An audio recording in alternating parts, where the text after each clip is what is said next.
A crise da Venezuela chegou num momento muito grave, onde o governo norte-americano vai ter que sair da ofensiva e praticamente atacar, ou então a Venezuela vai tornar uma ditadura ainda pior do que a gente está vendo hoje. E o que a gente cobra, não somente eu, como o cenário internacional inteiro, é que o Biden, pelo menos nos seus finais de anos agora como presidente da República dos Estados Unidos, faça o seu trabalho internacionalmente, ou seja, retire o Maduro e repudie isso com medidas mais pesadas. E é isso que está acontecendo agora. O Biden ele vai ter que escolher saída defensiva e agora atacar.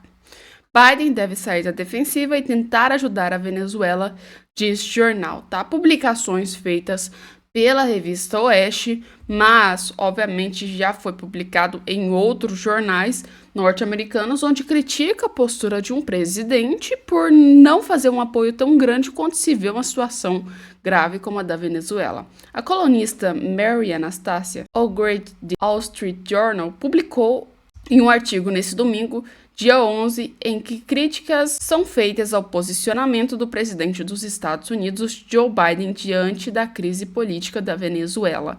O país registra uma onda de protestos contra o ditador Nicolás Maduro, que foi declarado reeleito pelo Conselho Nacional Eleitoral em 28 de junho. Mary Anastasia destacou ainda que a publicação da Venezuela está aí sendo feita como lutando por suas vidas e para recuperar então a sua liberdade. Indicou ainda que o candidato da oposição, Edmundo Gonzalez, ganhou as eleições com 67% dos votos contra 30% de Nicolás Maduro. Mas a ditadura militar recusa-se reconhecer a sua derrota e desencadeou uma repressão implacável, afirmou então a jornalista, tá? E aí ela critica mais na matéria, se vocês olharem, publicada pelo The Wall Street Journal, mas a revista Oeste não quis colocar todo o documentário que ela faz, toda ali, né, a sua matéria publicada. Onde assim, gente, ela acabou com o Biden, não tem nem como dizer que não foi detonado o Biden nessa questão da Venezuela. Ela coloca que como os Estados Unidos é uma nação tão poderosa, no mínimo que tinha que fazer era dar uma interferência e ver que quando um país está assim, praticamente perto dele e tem aí, né, um ataque de um ditador, os Estados Unidos, como uma das maiores democracias do mundo, tinha que ser o primeiro a criar uma interferência muito grande para remover o Nicolás Maduro de lá. E aí, se a gente parar para pensar, ela está falando de uma coisa: ou enviar armas dos Estados Unidos com soldados para a Venezuela para arrancar o Maduro e defender o povo, ou então umas medidas mais drásticas ainda com sanções. Acredito que as sanções não sejam a melhor opção e não vão causar aí com a queda do Nicolás Maduro. É tanto que sanções já aconteceu assim, milhares de coisas e até hoje o Nicolás Maduro nunca saiu do poder. Pois é, muitos anos de poder e apesar de tudo que já aconteceu até agora, Nicolás Maduro ainda continua aí sendo um ditador terreno, um genocida, um próprio fascista, né, galera, dentro da Venezuela. Só que assim, alguns veem, outros não veem. Os que não veem, normalmente é porque tem alguma coisa por trás disso, tá? Mas vamos falar também de Venezuela, sobre o que aconteceu, né? Tá rolando outras questões importantes na Venezuela. E uma delas foi o seguinte, para quem diz que o Nicolás Maduro é um amor de pessoa, não é um ditador sanguinário e que não mata criança, que não prende criança e que não faz nada disso, porque ele é a melhor opção para a Venezuela. Pois é, a ONU, ela registra 23 mortes e prisões de crianças em protestos na Venezuela. Você tá vendo isso? Prisão de criança, gente. Tem lógica o cara prender criança e falar que ele não é ditador? Pois é. Aonde que a gente vê isso? Coreia do Norte, né? Que vai lá, mataram dessa vez aí um bebezinho por quase um motivo... Bebezinho não, criança de 2 anos, né? E mataram por motivo dos pais, pra vocês terem noção. Ou seja, isso aí é coisa de ditadura. Desde as eleições presidenciais da Venezuela, em 28 de julho, a missão independente da ONU registrou 23 mortes, detenção de 1.260 pessoas, incluindo 100 crianças e adolescentes. A população do país tem realizado protestos contra a ditadura de Nicolás Maduro, que foi declarado reeleito pelo Conselho Nacional Eleitoral, abre aspas, né? Vamos lembrar que esse Conselho Eleitoral da Venezuela é completamente composto pela aliança e controlado pelo Maduro, né? Mesmo sem divulgar, então, as atas que foram feitas, né? A missão independente, criada em 2019 para registrar, né, e investigar as violações dos direitos humanos, alertou para o crescente repressão da nação. Ou seja, o governo da Venezuela deve deter a crescente de repressão que está promovendo no país, e os investigadores e quem está tomando conta disso, né, fez aí esse depoimento e essa análise. Ou seja, a ONU já confirmou que, cara, o ser humano, ele tá prendendo crianças que morreu já, né? Eu acredito que desse nome de prisão aí, eu não sei se foram de crianças, tá, gente? Esses 23 mortes aí provavelmente foram. Mas, galera, que democracia que você prende criança, pelo amor de Deus, né? Vamos lembrar disso. É uma coisa assim, uma atrocidade extremamente grande, é uma coisa que você nem consegue acreditar de tanto que é ridículo e autoritário, que só acontece em uma ditadura. E depois de você ver tudo isso, ver ataques, ver prisões, ver o caos acontecendo na Venezuela, chegando ao ponto de uma guerra civil e um banho de sangue mesmo, tem ainda a galera que vai lá apoiar, né? Tem a galera que vai lá apoiar. E dentre dos que vão lá apoiar, a gente tem o próprio Petro, que agora deu uma de Collor, né? Não sei se vocês viram essa matéria, mas o Petro, que é da Colômbia, ele deu uma de Collor e agora quer confiscar a própria poupança do povo. Ou seja, corretíssimo, você fala, né? Se tá apoiando a ditadura da Venezuela é porque tem alguma coisa atrás. Bonito não é e muito menos bom é pra tá apoiando uma coisa dessa, né? Gente, assim, Colômbia, México, Brasil, Rússia, China, vamos lembrar, né? Ou lugares que são considerados extremamente democratas, pois é. Mas o que acontece? Quando a gente vê essas matérias, elas chegam pra gente de uma forma. E é pelas redes sociais, tá? Porque até agora a mídia não citou quase tudo do que aconteceu. O que a gente vê na mídia é um leve resumo, tá? Muitas das vezes escondido, colocado assim para debaixo do tapete, a poeira do que o próprio Nicolás Maduro fez. Só que quando a gente fala de rede social, aí é escancarado tudo, mas tudo mesmo. Principalmente no X, que a gente tem que falar que é o maior medo do Nicolás Maduro. Ou seja, X é como se fosse tudo liberado. Então, resumindo, a gente viu as atrocidades que aconteceu nesse governo ditatorial do Nicolás Maduro pelo X. E adivinha ou não, Maduro vai fazer o seu ponto-chave, ou seja, sabe aquele ingrediente principal que se faltava para você conseguir criar uma ditadura? Agora foi feito, tá? Porque o Nicolás Maduro, ele tá censurando as redes sociais. Não é de agora que ele veio com essa ideia, mas é de agora que a gente tá vendo que, assim, travou uma guerra contra as redes sociais. A matéria foi publicada pelo Metrópolis. Após reeleição contestada, Maduro, ele inicia guerra contra as redes sociais. Pois é, ele vai tentar de todas as formas barrar o acesso às redes sociais para ninguém saber o que está acontecendo, pessoas ficarem desinformadas e no final todo mundo aceitar o banho de sangue que ele faz e ele como reeleito dentro do país, né, gente? Coisa que só democrata faz, não é mesmo? Pois é, após uma vitória contestada pela oposição e por parte da comunidade internacional, Nicolás Maduro iniciou uma espécie de guerra contra as redes sociais, vistas pelo herdeiro político de Hugo Chávez como ferramentas para promover o caos na Venezuela com o objetivo de derrubar o chavismo do poder. Eu conheço algum país que está querendo fazer uma coisa bem parecida com isso. Pois é, né? A ofensiva contra as plataformas digitais começou após as ruas venezuelanas serem tomadas por manifestantes que não reconheceram a vitória do líder chavista no pleito cercado por falta de transparência e de dúvidas. Os protestos, até o momento de agora, já deixaram 25 mortos, tá? Os primeiros alvos de Nicolás Maduro foram o TikTok e o Instagram, acusados de dividir os venezuelanos. Peraí, então tá me falando que ser opositor é dividir os venezuelanos e que todo mundo tem que apoiar o Nicolás Maduro? Pois é, isso aí é uma visão meio, sei lá, né? Vamos falar, ditadora? E, aliás, ele ainda citou para trazer o fascismo, sendo que o próprio cara é o próprio fascismo em pessoa, tá? Para a Venezuela, então, sob aí a ótica do chavismo. Enfrenta aí um golpe de Estado ciberfascista, no caso, segundo Nicolás Maduro. Dias depois, Maduro incentivou apoiadores a desinstalarem o WhatsApp, pois o aplicativo de mensagem também estava sendo usado para ameaças na Venezuela.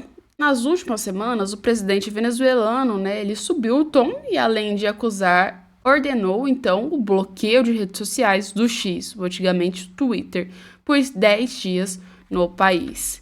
Ele argumenta que as redes sociais estão sendo usadas pela oposição, que trabalham em conjunto com os atores internacionais e com os interesses imperialistas dos Estados Unidos para incentivar manifestantes que estão causando morte no país. Gente, manifestantes que estão causando morte no país. Vamos lembrar que quem está morrendo são os próprios manifestantes pela guarda bolivariana, né? Que assim, os manifestantes estão indo sem armas, enquanto o governo do Nicolás Maduro está tirando contra eles, né? E ainda, para piorar essa matéria, ele explica a análise política internacional que, segundo ele, por isso a retórica por parte do governo é da que se as pessoas passarem para usar as redes sociais, essa onda toda de manifestações e conflitos no país não vão diminuir. E realmente, não vão diminuir mesmo, porque é a rede social que está mantendo o povo ativo lutando contra o Nicolás Maduro. Ou seja, ele quer calar e silenciar os norte-americanos, os venezuelanos, não é mesmo? E aí, assim, um problemão para quem tá na Venezuela agora, que pode ser silenciado e não vai ter como, assim, fazer nada se um ditador fizer uma palhaçada dessa. Mas tem uma coisa que o povo adora criticar nesses últimos tempos, é o X. O X parece que ele tem, assim, né, uma energia que suga toda a raiva e o ódio do mundo e usa nesse app, ou pelo menos contra o criador desse app. Agora a gente tá falando do Elon Musk, né? Que, assim, denuncia ataque hacker contra o X, antes das entrevistas com Trump. E aí o povo tá criando umas suspeitas meio doidas sobre isso, tá? O que acontece? O empresário sul-africano Elon Musk afirmou que o X, antigo Twitter, foi alvo de ataque cibernético antes da entrevista de Donald Trump, marcada para 21 horas, horário de Brasília, desde segunda-feira, agora dia 12/8. Por conta da ação hacker, milhões de pessoas conseguiram, então, acompanhar as conversas transmitidas na função Space da plataforma, ou seja, não conseguiram aí, né, acompanhar os debates. De acordo com um bilionário, a rede social foi alvo de um ataque DDoS, que sobrecarregou e provocou instabilidade no serviço. Apesar da ação hacker, registros mostram que cerca de 1 milhão de pessoas conseguiram ter acesso a essa entrevista. Mesmo com um problema técnico, Elon Musk, manteve a entrevista de Trump e prometeu disponibilizar, então, os áudios da conversa após o fim da transmissão, ou seja, compartilhamos com um menor número de ouvintes simultâneos, escreveu então Musk em seu perfil. Em seguida, postaremos então os áudios para editar as medidas, então aí para quem quiser ter acesso aos áudios. O que aconteceu? Teve uma queda, um ataque hacker dentro do próprio X, no meio que estava acontecendo a transmissão de uma entrevista do Donald Trump, tá? E muitas pessoas não conseguiram acessar. Então, Elon Musk liberou os áudios para que essas pessoas vissem a entrevista e republicassem ou fizessem alguma coisa que queriam com essa entrevista, que tem algumas plataformas que não deixam essa publicação dos áudios, tá? Mas o Twitter, ele publicou esses áudios e liberou pra galera aí poder assistir, então, a entrevista de Donald Trump, tá, gente? Pois é, a gente sabe que Trump, ele tem uma fama muito grande nos Estados Unidos, provavelmente seja o próximo presidente da República, pelo menos pelo povo, né? Porque, assim, uma coisa é o sistema e outra coisa é o povo. Quem aí é a candidata preferida do sistema é a Kamala Harris, mas quem aí é o candidato preferido do povo é o próprio Donald Trump. E quando a gente fala dessa questão de sistema e de povo, os Estados Unidos é um ponto-chave. Mas tem outro lugar que também aí é bastante visto quando falamos de sistema, que é aqui o nosso querido Brasil, né? E eu vou trazer para vocês um vídeo interessante, tá? Que fala testando popularidade de Lula no Nordeste, Recife. Dá uma olhada só nisso aqui. Peraí. Lula! Sabe que o Lula tá querendo taxar a picanha agora? Você tá achando, eu voto nele de novo. Faço ela assim, ué. Dará massa pra nós fumar. Não, vai quebrar. Eu não queria passar no pau, certeza.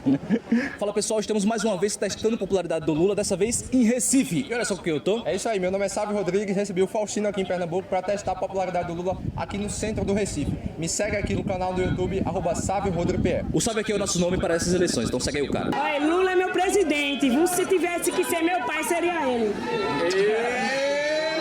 Lula é meu presidente. Eu voto nele porque ele é o melhor. Porque Jair Bolsonaro é ladrão. É nóis, tu é o Robin Hood, porra, tu é o safado. Safado não, é Lula, porra. O bagulho é doido, é nóis, comparsa. Do valor, que tá dando a ideia, piroca facada. O Robin Hood, ele não tirava dos ricos para dar pros pobres? O Lula faz o contrário, ele tira dos pobres e dá aos ricos, pô. Por causa da oposição lá, você não tá sabendo de nada, mas ele gosta de dar aos pobres, vê aí. O governo Lula foi o governo que os bancos mais lucraram. Então, os ricos estão sendo dando meio. vai fazer ao contrário, calma. Ó, o bagulho tá Tem que deixar o homem trabalhar, O né? que você achou do corte que o Lula fez no Bolsa Família agora? Foi uma maravilha. Você acha que o Lula cortar dinheiro do Bolsa Família é bom? Volta não. Que Ele corta cortou. é Jair Bolsonaro. Ele cortou. Voltou, mas vai voltar. Fala uma coisa boa aí que você tá achando do governo dele. Meu irmão, Lula é o cara que eu, particularmente, não acompanho muitas coisas assim, porque eu sou mais de filme, stream, essas coisas, mas Lula é o presidente que vai ficar sempre em nossos corações, porque não tem como não falar de Brasil e não ver Lula. Você acha? Hã? Você acha? Eu acho e Eu concordo porque o Brasil, ele tem muito pobre e o Lula nunca fez nada pelos pobres. Eu não vou botar o vídeo inteiro pra vocês, porque são 13 minutos, onde a gente tem uma grande parte das pessoas concordando e outra parte repudiando isso, né? Mas uma coisa que eu tenho que lembrar aqui, que eu percebi grande, é a desinformação passada para essas pessoas. Você viu? Ah, mas ele tirou dos ricos e vai dar para os pobres. Pois é, né? Quem tá lucrando, na verdade, são os bancos. E realmente, é isso que tá acontecendo no Brasil hoje. O governo Lula não é um governo que governa para os pobres. Mas, vocês viram a narrativa que a mídia coloca. A maioria das pessoas que falaram sobre essa entrevista falaram apenas as narrativas que a mídia põe. Ou seja, a visão que o Lula tinha, uma visão onde praticamente eles veem o Lula como se fosse há 3 governos atrás, quando a gente não tinha acesso a uma internet, não tinha acesso a um conteúdo. Ou seja, a galera ainda segue muito a mídia. E eu acho que um dos maiores problemas disso é essa questão dessa desinformação e totalmente esse ensaio que a mídia cria em relação ao governo Lula. Você viu? Ah, mas ele cortou o Bolsa Família, mas vai voltar. Gente, não vai voltar a Bolsa Família não, galera. Cortou, vai cortar ainda mais. E muito menos essa questão aí de, vamos falar, outra coisa que eu acho interessante, né? É o quanto o governo Lula coloca esse fato de inimizade entre rico e pobre, coisa que não deveria nem existir, cara. Pô, se o barco afundar, vai todo mundo junto. Pois é, mas sempre tem aquela rixa. Ah, mas o Robin Hood, porque o Robin Hood tira dos ricos e dá pros pobres. Tá, não tem como dar para os ricos e dar para os pobres, ou então, vamos falar melhor, não tem como, né, fazer igual o governo Lula que faz, né, vamos dizer assim. Vamos falar o que o governo Lula tá fazendo de verdade, porque a galera tá achando que tá tirando, tá jogando nos bancos para depois passar para os pobres como empréstimo. Na verdade, ele tá dando para os ricos e pegando dos pobres. Então, um pouco sem nexo, mas eu quero saber de vocês, o que vocês acham sobre isso? Vocês concordam com esse povo sobre a opinião aí do governo Lula de que Ah, o governo Lula é ótimo, porque na minha visão eu acho que foi um dos piores governos que a gente já teve na história. Aí tem outros que conseguem passar na frente, tipo o Collor, que eu não gosto muito, e o próprio Sarney, que eu achei que fez o quê? Quase nada de bom, entendeu? Então, assim, né, o governo Lula não é um dos melhores nunca. Mas eu quero saber a opinião de vocês nos comentários.